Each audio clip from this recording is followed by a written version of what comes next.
எப்படி எல்லாம் வரன் கேட்டான் தெரியுமா?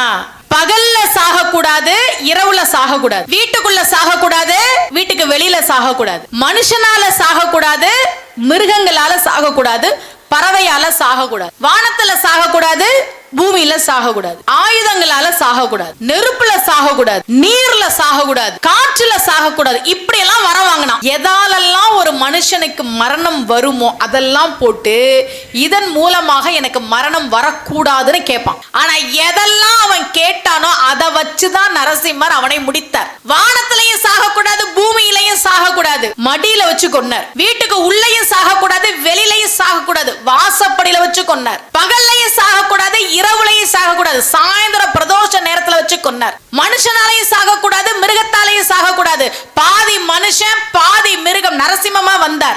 எந்த ஆயுதத்தாலையும் சாகக்கூடாது, தன்னுடைய நகத்தாலேயே வதம் செய்தார்.